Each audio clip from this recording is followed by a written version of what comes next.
to Inside Eastern Utah. We are here now with two representatives from Carbon High Student Government, and we're here to talk about Carbon Christmas. You guys just got through the 6th year of Carbon Christmas and a record-breaking year. It was super exciting. We're here with Camden and Abby. They both were very involved this year, and we're going to kind of hash it out and talk about everything involved. So thank you guys for joining us. Thanks for having us. Of course. So tell me a bit about this year's Carbon Christmas. What did it involve? I know there was some new stuff you guys introduced this year. Kind of walk us through what it was like. All right, so of course, as we've done in the past, we did caroling at the stores. We added Smith's to one of our locations this year, and we just go there, carol for a couple hours, just the student government kids, and then we have odd jobs that we've done every year that we go door to door in the community asking people if they can, donate some money, and we'll do some work for them. That's a very popular one, yeah. and you guys do multiple nights of that, don't you? Yeah. And we involve the clubs with us, so everyone in the school can come out and help us Yeah, with that. it's not just the it's student not just government. student, It is a huge undertaking for you guys. Yeah. And then we added Bunko. a bunko night that we did. Was a huge fundraiser that was very popular. And then we added a men's beauty pageant where some of our high school kids, some of the boys of the high school dressed up, and they did like formal In dresses, wear right? and, Like it was full out. Yeah, it was the real deal. and That's that was really awesome. fun, and we're definitely looking forward to doing that again next year. And then Stuff the Bus that we've done every year, of course, where people donate toys, and then Angel Tree, where we go and shop for families, and that was spending the money, I guess, not really raising it, but that's kind of how we. And you guys wrapped gifts even Oh, yeah, before wrapped. to raise Yeah. money. You guys wrapped gifts, say at like Maurice's and stuff. Yeah. You guys were wrapping gifts. And there were also a lot of little things that would go on during the school day and everything that the kids would get involved in to donate as well. Is Yeah. that right? Oh yeah, we had lockdowns, which is when we lock down the parking lot at lunch and they can't leave unless they donate. So everyone loves that. That's probably a really good one because Oh, yeah. everyone wants Yeah. to leave Oh, for yeah. lunch. So And we do shakedowns, which is at the end of lunch where we're just kind of asking for the leftover change. That goes really well. So And I haven't mentioned this so far, but record-breaking number, like we said, but $33,427.39. yep, That's a lot of money. there's a lot of money. It is. So Yeah. tell us, what do you do with all of that money? It's not just gifts that you guys are buying with it. I mean, we pay utilities for families, rent. What else? This year we donated to help Frank Yeah, Ori Frank after Ori, his yeah. stroke, and then we also last year we bought yearbooks for some of the seniors that had never had one before. We're doing that again that's this year. Yeah.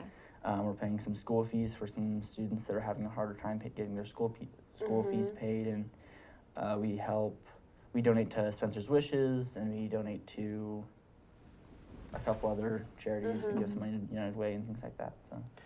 That's one thing I certainly love. You guys not only take care of your own there at Carbon High through this, but you are also extending that to the community and trying to spread the love in as many ways as possible and helping these different organizations. Yeah. So what was the goal originally? How much did you guys want to raise? So we set the goal at 27,000 after some debate between us. But Yeah. that was our goal, Uh-huh. and we revealed that at the beginning of the month, and we didn't know what the total was till it was dropped, just like Yeah. everybody else. So it's a really heartwarming thing to see when you set that goal, and we were worried, like we didn't know. Yeah, we were. We could have been 5,000 below or yes. 5,000 above. We had no Yeah. idea, so that was very. I remember, so the Carbon Christmas actually started my senior year, and I remember the first time when that dropped. It was just awesome. We couldn't believe, oh my gosh, we raised this much money, and now it's just grown. Every yeah. single year, you guys have just surpassed it, and it's really an amazing feat that you guys have. Oh yeah. So let's talk a bit about the preparation for this. It doesn't happen overnight as much as we probably wish it would. A lot of work goes into it. So walk me through that a bit. So my role as the vice president is kind of to be in charge of Carbon Christmas, to kind of head it up and kind of get the ball rolling and start planning things. And I started planning the beginning of November, even a little bit in October I started doing some stuff. And we have to make sure we have all the dates right and that we can go to different places and do different things at different times, make sure we have the school on the nights that we need it, and we have advisors for every day and all that kind of stuff. And we have to take we have to kind of have a schedule for our student government kids so that they know, so they can get work off and things like that. So we had a finalized schedule the week before, before we got out for Thanksgiving break, that we gave to the students. And we did our student government kids, and then we made big calendar to hang in Grand Canyon so that kids Write the could assembly see. script. We wrote the assembly scripts. So a lot of coordination Oh, yeah. and prep work goes into it. Now, if I can ask both of you, let's start with you. What is your favorite part about Carbon Christmas? I honestly really love odd jobs, getting out into the community and meeting people and talking to them and just kind of sharing with them what we're doing every year.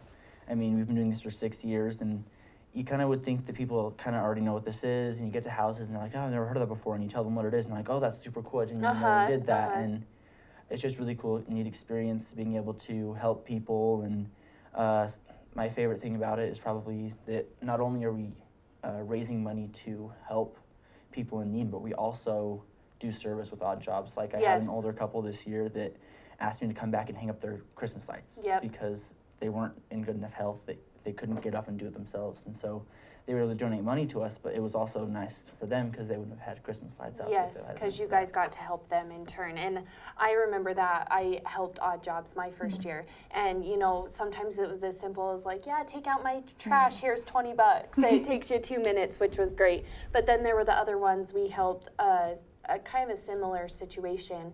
We helped an older lady help put up her Christmas tree because she wasn't planning on putting it up because she didn't want to do it by herself. So it's a really, really great thing. You guys get to get some donations, but you give back as well. So what was your favorite part? I love shopping for the families. I don't know, it's just, you know, it's fun to see like, oh, they didn't think they're going to get this, but they're getting it now. And it warms your heart, you know. And I like service. I like helping people. So just anything really that I can do to help someone, it's my favorite. So. That's great. And you guys coordinate with United Way with these families to get from their angel tree and stuff, which is really a great program because they not only get some stuff they want, but they get some stuff that they need as well. Now, we spoke a bit about how not all of the funds go toward gifts and whatnot. They go toward helping families maybe with rent or utilities when they're down on their luck. We also had mentioned maybe a little bit of money goes to scholarships. Is that right? Kind of in the form of helping students that maybe wouldn't have been able to pay for activity fees and stuff. So that's really a great thing, helping those students as well. And so now, next year, you guys won't be involved, is that right? You guys are going to be graduating? We'll be graduating. I'm going to be pretty involved. I feel Yeah, like. you're like, I hope to stay here. So, you know, I'm going to. So those new officers are going to have to set a new goal. They're going to have a big mountain to climb if they want to pass you guys up this year. So it'll be impressive to see what they do. Now that Carbon Christmas is all over and you guys are back and it's the new year, now what are the plans for student government? What do you guys have going on? So we plan, we have MORP coming up, that's a dance at the high school, and then we have prom coming up that we plan, and those are really our bigger things just going on right now. But there's also, we go to sports and things, we try to support them as much as we can. We try to go to any Club kind events, of events we can go to support our school and kind of help people out in that way and kind of give our support to those that. So this Carbon Christmas, that's your major service push for the community, and now you guys got to focus on making everything awesome for the student body, right?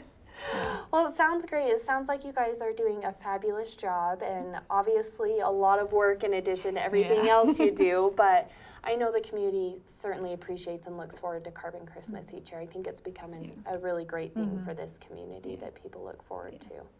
So thank you guys for joining us and for taking some time, and thank you for all the work that you did. It was a great year, it sounds like. Okay, well, thank you for joining another episode of Inside Eastern Utah. Stick around, we're going to have more of your favorite programming coming up on ATV Channel 10.